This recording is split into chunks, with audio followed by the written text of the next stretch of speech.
There is a sacred space within you, a place untouched by the noise of the world. In that space lies your potential, your shadow, and yourself. 1 hour a day, just one sacred hour, is all it takes to begin the great journey toward wholeness. We often underestimate the power of time, yet one focused hour can do more than days of aimless action. It is not time that changes us, it is the intensity of our attention, the depth of our intention. Certainly, here's an expanded version of The Unlived Life is Waiting in the Shadow, written in Carl Jung's introspective, symbolic tone, without the heading, as requested. There comes a moment in every life, often subtle, sometimes cataclysmic, when we sense that we are not fully living. A quiet dissatisfaction creeps in, not because life is too small, but because we have only lived part of it. The rest, the unlived life, lies dormant in the shadow.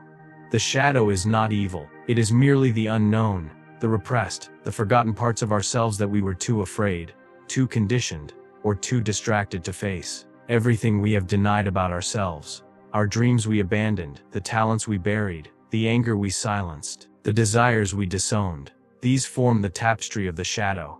It follows us silently, not as a curse, but as a companion patiently waiting for recognition. And it is in the act of giving just 1 hour a day to the inner world, to silence, solitude, and self-exploration, that we begin to see it. We often look outside ourselves for answers, thinking the solution lies in new achievements, new possessions, or new people. But the unlived life cannot be found out there. It waits for you inside the mirror you dare not gaze into. It waits in the poem you never wrote, the song you never sang, the love you never allowed yourself to feel. And it stirs every time you feel envy, bitterness, or longing. Those are its signals. 1 hour a day spent in reflection is enough to begin uncovering the truths hidden beneath your daily distractions. It is enough to ask, who am I when no one is watching? What parts of myself have I locked away to be accepted by the world? These are not easy questions. They summon discomfort. But in that discomfort lies transformation. The parts of ourselves that have been pushed into the dark begin to speak when we finally give them a voice.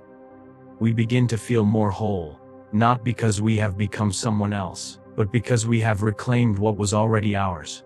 The shadow, once acknowledged, does not destroy. It liberates. It reconnects us with our instincts, our creativity, our emotional truth. And so, each hour we spend turning inward becomes a quiet revolution. We no longer live half alive, moving from task to task, role to role. We begin to inhabit our full depth. That is what it means to live fully, not in perpetual brightness but in integration. To walk into the dark with open eyes, knowing that the gold we seek often lies buried in the soil we fear to touch. The unlived life is not gone. It is not too late. It is simply waiting. In the shadow, in the silence in you. Give it 1 hour a day and you will begin to see it take form. Not all at once, but slowly, like down breaking over a long night. And with it will come not just clarity, but vitality.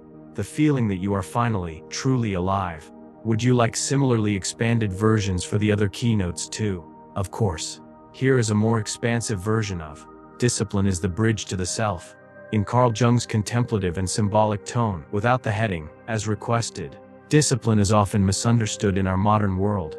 It is mistaken for rigidity, for self-denial, for a harsh repression of desire. But in truth, discipline is a sacred act, a conscious devotion of time and energy toward the unfolding of the self. It is not the enemy of freedom, it is its foundation. Without discipline, the soul drifts. It wanders, pulled by the demands of the outer world, by fleeting distractions, by every impulse that promises comfort but delivers emptiness. There is a difference between movement and direction. Many people are in constant motion, yet going nowhere. They chase pleasure, avoid pain, and confuse business with purpose. Discipline, however, is what gives shape to chaos. It is the quiet, steady commitment to return, again and again, to the work that matters. Whether that work is writing, meditation, study, creation, or healing, it is the act of showing up that opens the door to the deeper self.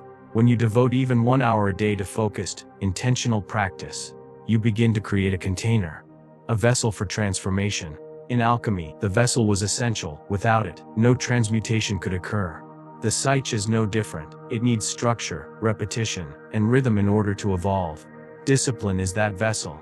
It holds the chaos of the unconscious so that something new can be born. You will not always feel inspired. You will not always feel ready. But that is the beauty of disciplining. It is not ruled by emotion. It does not wait for perfect conditions, it simply acts. It perseveres. And in doing so, it trains the psyche to listen, to become receptive. With time, you will find that the hour you dedicate each day is not about the task itself. It is about who you become in the process. You become someone who keeps promises to yourself. You become someone whose inner life takes precedence over external noise. This daily hour becomes a ritual, and in ritual, meaning is born. In a world that often feels fragmented and fast, discipline is what roots you. It reconnects you to the eternal rhythm of growth. You may not see change immediately, but the transformation is happening. In the silent struggle, in the steady act of returning. The self does not emerge fully formed. It is revealed layer by layer, moment by moment, through every choice to remain loyal to your inner path. Discipline is not the suppression of the self. It is the gateway to it. It is the bridge between who you are now and who you are capable of becoming. Each hour you give with full intention becomes a step across that bridge, a step out of fragmentation and toward wholeness. It is not about achieving perfection. It is about aligning your outer actions with your inner truth. In the end, the life you long for is not found in sudden epiphanies or grand transformations. It is built, quietly, steadily, in the disciplined act of returning to what matters day after day. 1 hour is enough. 1 hour, given with sincerity, can change everything. Because when you give that hour to your growth, you are no longer living by default. You are choosing. You are creating. You are becoming. And that act of becoming, is the essence of the self. Would you like the next one? The soul speaks in symbols. Listen. Expanded in the same style. Certainly, here is an expanded version of The Soul Speaks in Symbols. Listen. Written in the rich, introspective tone of Carl Jung, without the heading, as you requesting. There is a language older than words. One that does not speak in logic or direct explanation, but in image, in pattern, in emotion. It is the language of the soul. And while the outer world speaks in schedules, measurements, and facts, the inner world speaks in symbols. Most never learn to listen. They disregard the dreams that come in the night, the recurring numbers, the strange coincidences, the lingering feelings that seem to appear for no reason. They call them random, dismiss them as imagination. But the psyche does not speak in randomness. It speaks in metaphor, in myth, in movement. To truly know yourself, you must begin to listen to this symbolic voice. For what you call irrational may be the deepest truth you carry. 1 hour a day is all it takes to begin this listening. In the stillness, without distraction, you can start to ask, what is my soul trying to tell me? You may not receive answers in sentences. You may instead receive images, memories, body sensations, or intuitions. But these are not meaningless. They are messengers. And if you learn their language, they will guide you with astonishing clarity. The unconscious mind is not chaotic. It is structured, purposeful, alive.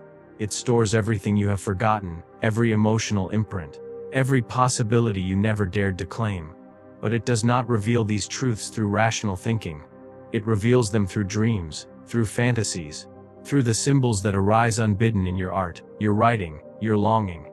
They are the map, not drawn with lines, but with emotion and mystery. When you take time each day to reflect, journal your dreams, paint what you cannot say, or simply sit in silence and let the images come, you give the unconscious permission to speak.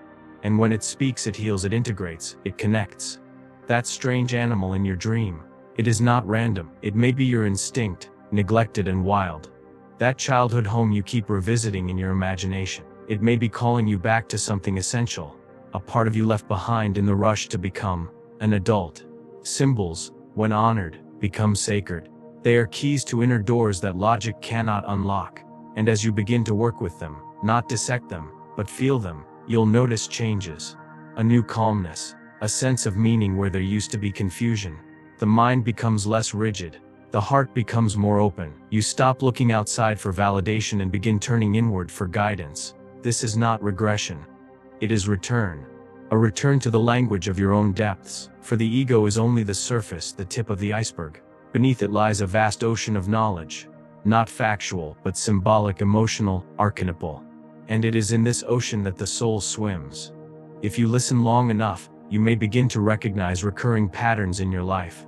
You may see that certain struggles repeat, not because you are cursed, but because the lesson has not yet been learned. Symbols help you see these lessons. They help you break the cycle. In a world obsessed with certainty, learning to trust your inner symbolism may seem foolish, but the soul does not care about social approval. It cares about wholeness, and wholeness comes not from suppressing what is mysterious, but from embracing it. So give yourself the gift of an hour each day, not to solve anything, but simply to listen. Keep a dream journal. Pay attention to synchronicities. Reflect on what images linger in your mind. Over time, you will begin to see that you are not as lost as you thought. The soul has been guiding you all along. Patiently, symbolically, silently. You only needed to learn its language. And once you do, you will never be the same. You will have tapped into a wisdom deeper than reason, more enduring than emotion. A wisdom that speaks not just to your mind, but to your entire being. Would you like the next keynote? Meaning is found, not given. Expanded in the same way. Certainly. Here is a fully expanded version of Meaning is Found, Not Given. Written in Carl Jung's reflective, symbolic, and soul-searching tone, without a heading. There is a deep hunger the human soul. A hunger not for food or pleasure or security, but for meaning. Without it, we drift. Even in the presence of success or comfort, if meaning is absent, life feels hollow. We may keep ourselves occupied, we may accumulate accomplishments, but the soul does not thrive on activity alone.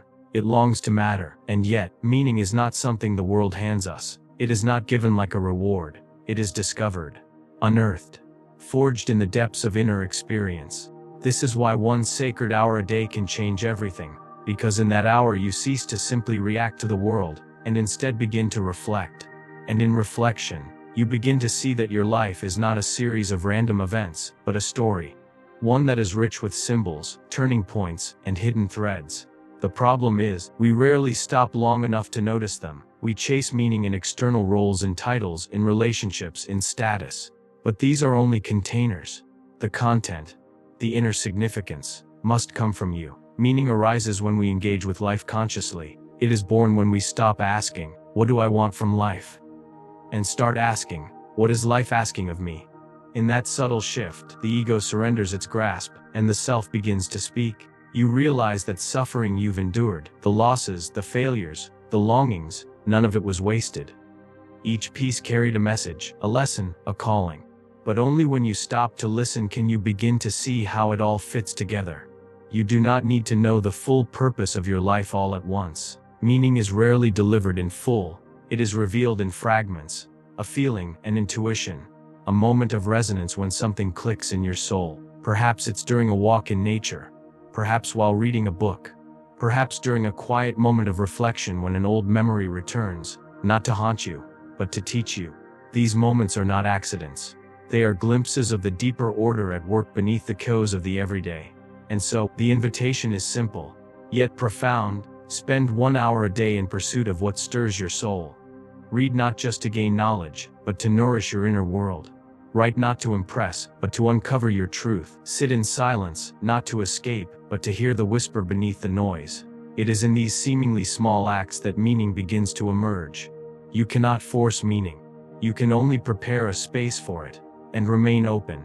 It is much like tending a garden. You do not control the blooming of the flower, but you can cultivate the soil. 1 hour a day is the cultivation.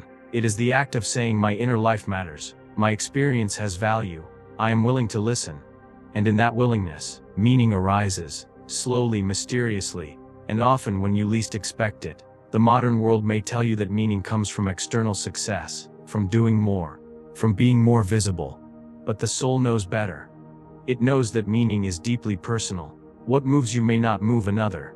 And that is the beauty of it. Your path is your own. Your meaning is your own. And no one else can walk it for you. When you begin to live this way, seeking meaning instead of approval, everything changes. Your pain becomes sacred. Your work becomes purposeful. Your presence deepens. You begin to live not just for the surface level goals of life, but for the soul's evolution. And in the quiet hours, you realize meaning was never missing. It was never far away. It was only buried beneath distraction, fear, beneath the stories you were told. And when you give yourself the time to look within, you begin to remember what you had forgotten, that your life, even in its struggle, even in its silence, is already meaningful. You just needed to see it. Would you like the final keynote? Transformation is ritual, not accident. Expanded in the same soulful style. Certainly, here is an expanded version of transformation is ritual, not accident, in Carl Jung's deep, symbolic, and introspective tone, written without a heading as requested. We like to imagine transformation as something sudden.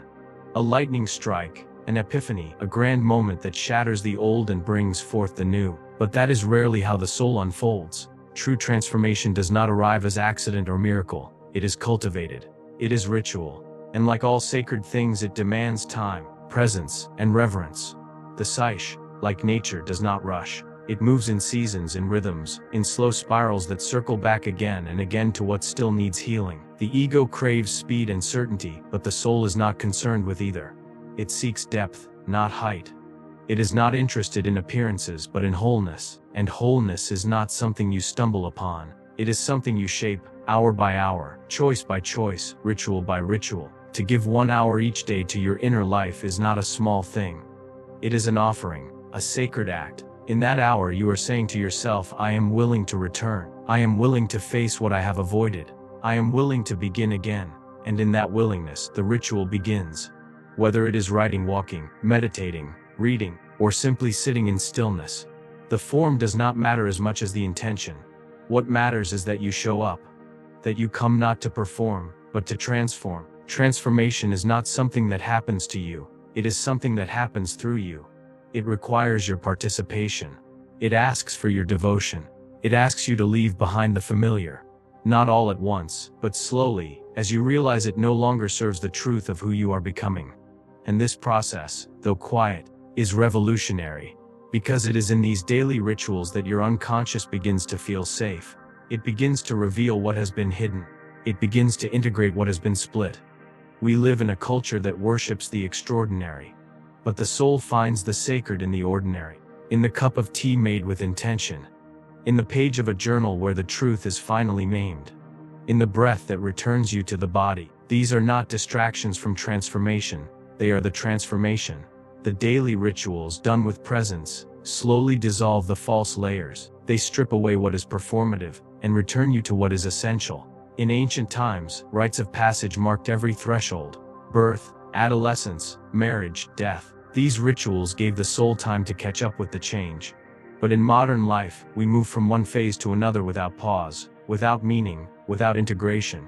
And so, the psyche remains fragmented, lost, starving for the ritual it was never given. But you can reclaim that. You can create your own initiation. Not once, but every day. You can say, this hour is sacred.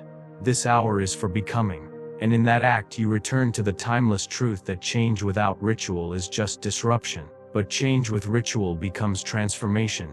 You will not notice the shift immediately. That is the nature of deep work. It happens underground, beneath the surface of awareness. But one day, you will wake and find that you are no longer the person you were. Your reactions have softened. Your voice has deepened. Your values have clarified. Your presence has grown more rooted. And you will realize that this did not happen by chance. It happened because you showed up. Again and again. Even when it was hard, even when it was lonely. Even when it felt like nothing was changing. This is the soul's path. Not easy, not linear, but profoundly real. And it is paved by ritual. The sacred repetition of showing up for your becoming. So begin today. Begin with 1 hour. One quiet hour that belongs not to the world but to you. Let it be your offering. Let it be your return. Let it be your transformation. In the end, life is not measured by years. It is measured by presence. Devote 1 hour a day to yourself, your true self. Not the mask you wear, but the soul beneath it. In that hour, you will remember what it means to be alive. Who looks outside dreams, who looks inside awakens. So look within, for 1 hour a day. It will change your life, not because the world outside will shift, but because you will.